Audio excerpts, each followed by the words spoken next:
Kwa jina naitwa Ashura John Gieda, natoka wilaya ya Ikungi, tarafa ya Mungaa, kata ya Misura, kijiji cha Misura. Mimi ni mkulima wa pamba. Hapo zamani tulikuwa tunalima pamba kwa kutumia makemikali. Hicho kilimo kilikuwa hakitupi faida. Hapo wadau walipoanza kuja kutupa elimu, tulianza kulima kilimo hai cha kijani hai.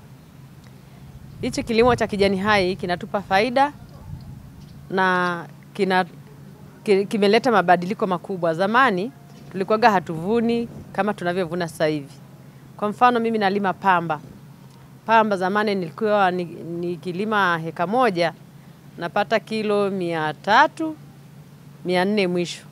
Lakini tulipopata elimu ya kilimo hai na kijani hai, sasa tumeshapata mabadiliko. Tunapata kwenye heka moja pamba yangu navuna kilo 1,000 hadi 1,200 hadi na 500.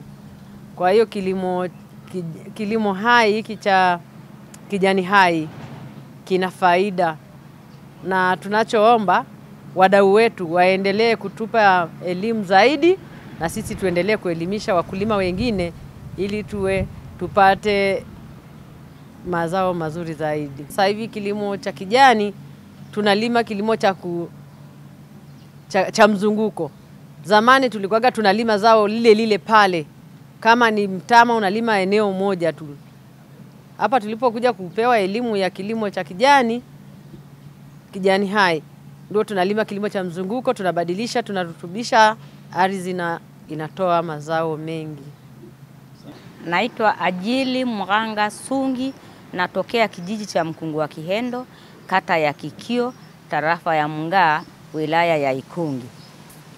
Mimi ninashughulika na bustani chakula ni pamoja na zao la pamba, lakini nimejikita sana kwenye bustani chakula. Mwanzoni wakati nilivyokuwepo pale, lile shamba halikuwa likitoa mazao kwa sababu lilikuwa limekosa rutuba. Ila nilipopata elimu kutoka kwenye kijani hai, kutoka kwa wadau wa kijani hai, nimekwenda kubadilisha lile eneo. Kwanza nimeweza kuliweka uzio. Ule uzio una sehemu ya kwanza yenye miba, sehemu ya pili kuna miti ya malisho ya mifugo, alafu na sehemu ya tatu kuna milonge. Kwa hiyo mle kwenye ile shamba nimelizungusha, linaanza na eka moja, lakini mimi na eka moja na robo. Baada ya kuelimishwa hivyo, nikalitenga na kuliweka uzio vizuri, nikawa nimepanda miti ya matunda, miti ya mbao, pamoja na mazao mbalimbali ikiwemo mahindi, mbaazi na mazao ya mikunde. Faida yake ni nini? Faida yake sasa, ninafaidika sana na miti ya matunda na miti ambao sasa hivi imekuwa nitaanza kuvuna. Mwaka jana nilipata 70,000, lakini kwa mwaka huu nimeuza mapapai, nimekuwa na 200,000 na 20,000. Kwa hiyo sasa lile shamba linanipa faida kwa sababu ninapata faida kwa masika na kwa kiangazi.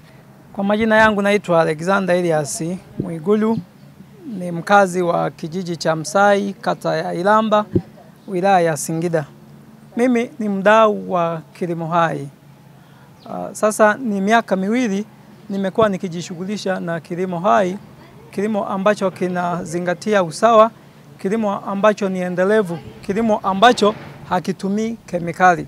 Zamani tulikuwa tunalima kwa kutumia kemikali kama vile pembejeo, madawa tuliyokuwa tunapulizia, wakati mwingine yalikuwa sio rafiki kwa matumizi ya binadamu, lakini vile vile yalikuwa yanaenda kuhafifisha ubora wa ardhi moja kwa moja. Baada ya kuanza kutumia kilimo hai kimeleta tija, kwani kimeweza kurutubisha udongo na kupelekea kupata mazao. Kwa mfano mimi mwaka huu nililima mahindi. Mojawapo ya faida niliyopata, kwanza nilitumia viuatilifu ambavyo nilitengeneza mimi mwenyewe.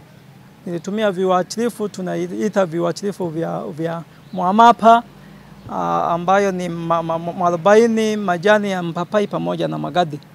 Tumetumia kama kiuatilifu kwa ajili ya kuondoa visumbufu wanaosumbua shambani. Na mavuno niliyopata mwaka huu, nimepata magunia 15 kwa hekari moja, tofauti na awali ambapo nilikuwa napata gunia 5 mpaka 7 kwa hekari moja. Kwa hiyo nawashauri wadau wa kilimo hai ukijani hai waendelee kutuletea elimu, kuwaboreshea wakulima. Asante. Mshapopo hapa kumbe una 200,000 tu kwenye mfuko kwamba kama una hela tukae hapa tukupe nani. Na mimi nimefurahi kwamba kwenye kijani hai wamesema wana indicators. Mimi nafikiri hiki ndio kitu muhimu sana. NGO inasema tunafanya lakini nani anakupima wewe? Mimi nafikiri ni vizuri sasa wao wanakuja. Unasema mimi nina strategic objective hii hapa na KPIs, ndio? Kijiswahili chake sijui, lakini mimi nina target hizi. Tunafikiaje? Mnajadiliana, anatekeleza. Lakini unasema nitakuja kupima, si ndio jamani? Sio apime yeye. Nimeona jana hapo kwenye hoteli wanajadiliana, wamepima, wametekeleza wao wenyewe, wamepima wenyewe, wamekaa kikao wenyewe, alafu wameshangilia usiku, leo asubuhi wameondoka. Nimemuuliza dereva, kwa hiyo ilikuwa ni nini sasa? Tulikuwa tunaangalia matokeo kama tumefikia. Na mimi sijawahi kuona ripoti. Nimefanya kazi kwenye development cooperation muda mrefu sana. Sijawahi kuambiwa kwamba kuna mradi uliwahi kushindikana.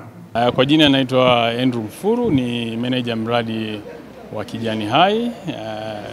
Tupo hapa Singida na pia katika mkoa wa Simiyu. Zumuni kubwa la kikao kazi, tunaita kikao kazi cha leo, ilikuwa ni kukutanisha wadau mbalimbali ambao wanajihusisha na kilimo hai katika mkoa wa Singida. Na tunashukuru kwamba hiki ni kikao kazi cha kwanza cha wadau wa kilimo hai katika mkoa wa Singida. Na baada ya hapa tunategemea kwamba pia tutakuwa na mkutano kama huu wa wadau wa kilimo hai katika mkoa wa Simiyu. Lengo kubwa ni kuelewa kwa undani nani anafanya nini na jinsi gani tunaweza tukashirikiana kwa pamoja. Unajua tukifanya kazi collectively inarahisisha kazi, inapunguza na gharama za utekelezaji. Kwa hiyo lengo kubwa lilikuwa ni kwamba kutambuana nani anafanya nini, na vile vile tukubaliane kwa wote kwa pamoja. Tutengeneze roadmap au ramani shirikishi ya jinsi gani ambavyo tunategemea kwamba tutafanya kazi kwa pamoja katika utekelezaji wa kilimo hai katika mkoa wa Singida kwa ujumla. Na vile vile kwa sababu tayari tumeshaona kwamba kuna wadau au wawekezaji tofauti ambao wameshaonyesha nia ya kuwekeza katika mkoa wa Singida, lakini ingekuwa ni vizuri kwa wao kutukuta kwamba tayari kama wadau wa kilimo hai tunafanya kazi kwa pamoja. Kwa mkoa wetu, ninaamini wote tumesikiliza presentation ya Hendrik akieleza pale mambo mazuri ambayo yapo kwenye kijani hai. Na kitu kingine ambacho nimejifunza, kuna funds nyingi kwenye eneo hili. Na kwa kweli nimejifunza kwamba zipo funds nyingi sana ambazo zimeelekezwa katika kuhakikisha kwamba tunatekeleza kijani hai. Kwa hiyo ni jukumu letu sisi viongozi kuwajulisha wadau na NGOs ambazo wanaweza vile vile wakashiriki katika hili, wakaomba hizo funds na tukaweza kutekeleza kijani hai kwa maeneo makubwa zaidi. Pia napenda kutoa shukurani zangu za dhati kwa shirika la Regenerative Production Landscape Collaborative, yani RPLC, na wadau wetu kutoka GIZ, na busara ya kujitolea kwenu katika kutuletea sote pamoja kwa ajili ya mkutano huu muhimu. Hakika mnastahili kupongezwa sana. Ninawapongeza sana kwa kazi nzuri ambayo mnaifanya. Ndugu viongozi na washiriki wote, sisi Singida kama tunavyofahamu, uchumi wetu unategemea kilimo.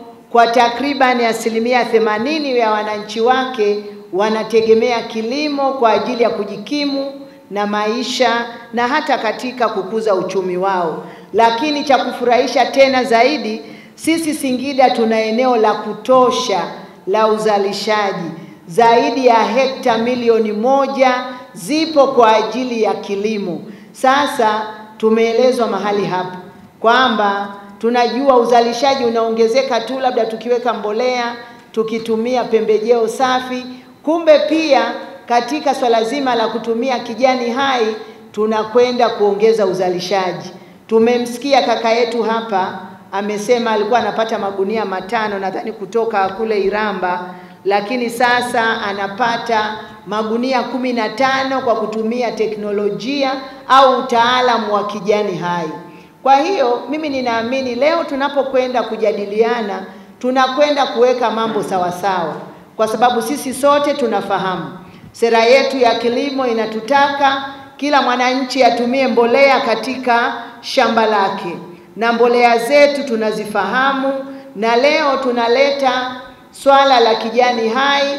Ina maana ya kwamba tuhuishe udongo wetu, turutubishe udongo wetu kwa kutumia malighafi za asili.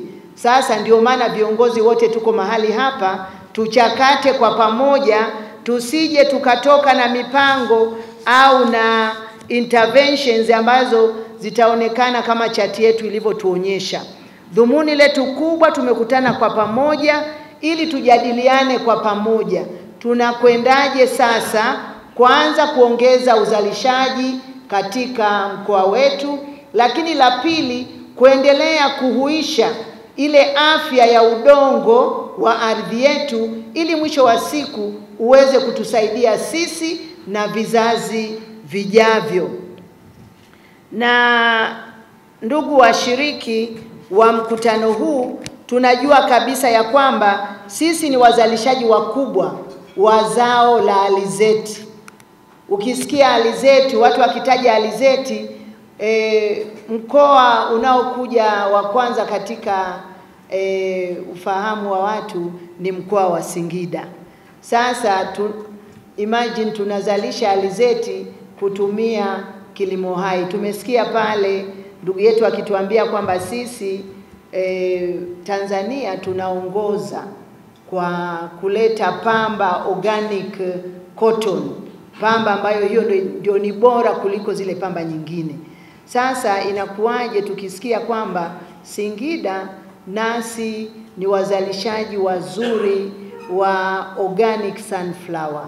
Inawezekana kabisa tukawa wazuri katika kuzalisha alizeti ambayo haijawa contaminated kabisa na kemikali yoyote. Na kama hili limewezekana kwenye pamba, inawezekana pia kwenye alizeti. Ili ile sifa yetu ya kuzalisha mafuta ya alizeti tuhakikishie dunia nzima kwamba tunaweza kuzalisha alizeti ambayo haijagusana kabisa na kemikali ya aina yoyote.